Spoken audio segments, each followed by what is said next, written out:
그런 생각 해본 적 있죠? 이거 연말정산 해마다 귀찮아 죽겠는데 이거 뭐가 뭔지도 모르겠는데 이거 안 하면 안 되나? 네, 안 돼요. 연말정산은요 여러분 우리에게 선택권이 있는 문제가 아니에요. 의무예요. 무슨 말씀이세요 희애님? 저 안 해본 적 있거든요? 별일 안 일어나던데요? 라고 생각하실 수가 있지만 이게 나는 아무것도 안 한 거지 내가 소속된 회사의 연말정산 담당자는 나에 대한 연말정산 보고를 세무서에 국세청에 끝냈어요. 그래서 서류상으로는 안 한 게 아니라는 거죠.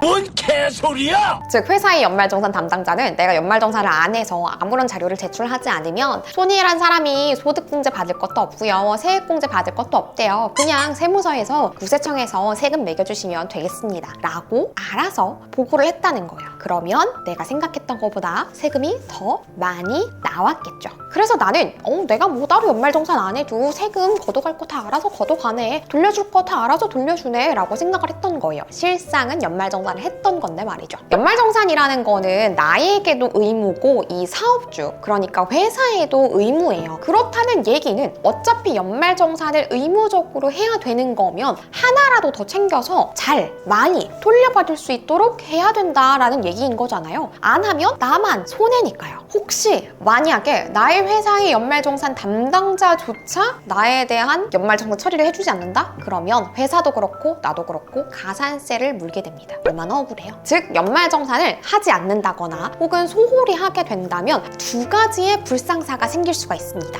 첫 번째는 세금 폭탄을 맞을 가능성이 커집니다. 왜냐면 내가 연말정산에 대해서 제대로 증빙서류를 제출하지 않으면 소득공제도 제대로 못 받아. 세액공제도 제대로 못 받아. 어떠한 공제도 못 받는 거잖아요. 절세를 할 수 있는 기회를 내가 그냥 놓쳐버리는 거니까 내가 원래는 아낄 수 있었던 세금들을 굳이 내야 되는 불상사가 생깁니다. 아니 솔직히 남들은 뭐 서류 챙기고 싶어서 챙기겠냐고요. 뭐 그렇게 억지로 귀찮게 서류 챙기고 상품 가입하고 뭐 체크카드 썼다가 신용카드 썼다가 누가 그거를 하고 싶어서 하겠어요. 한 푼이라도 아끼려고 그러는 거죠. 꼭 하셔야 돼요. 아시겠죠? 두 번째는 가산세 폭탄을 맞을 수가 있습니다. 제가 아까 연말정산을 하지 않으면 가산세를 물 수 있다라고 얘기를 했는데요. 이게 과소신고했을 때도 가산세가 있어요. 뭐 대충 하지 뭐 그까이 거만 대충 하면 되는 거 아니야? 라고 해가지고 어림짐작으로 금액 넣고 하지도 않은 거 상품 가입한 적 넣고 이렇게 되면은 허위 신고가 되어버리는 거잖아요. 세금을 원래 100만 원을 내야 되는 거를 50만 원으로 낼 수 있게 내가 막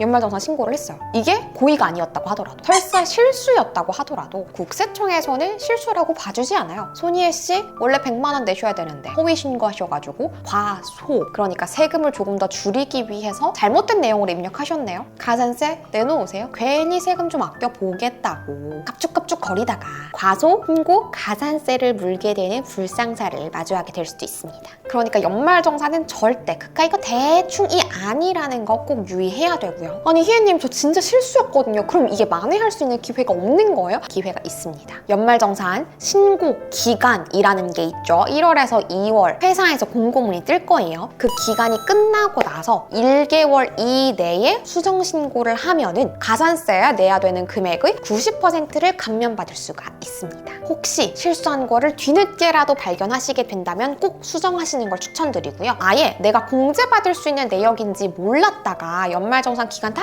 지나고 나서 발견하게 될 수도 있잖아요. 그러면 내가 신고하지 않은 내용에 대해서 가산세를 무는 건 아니고 내가 그냥 스스로 아까울 뿐이죠. 이 내역에 대해서는 귀속 기간 다음 해 5월의 종합소득세 신고 기간을 활용하면 됩니다. 2023년에 대한 연말정산은 보통 2024년 1월에서 2월에 하는 거잖아요. 이 기간 다 지나고 나서 나 그거 입력했어야 되는데 안 했다.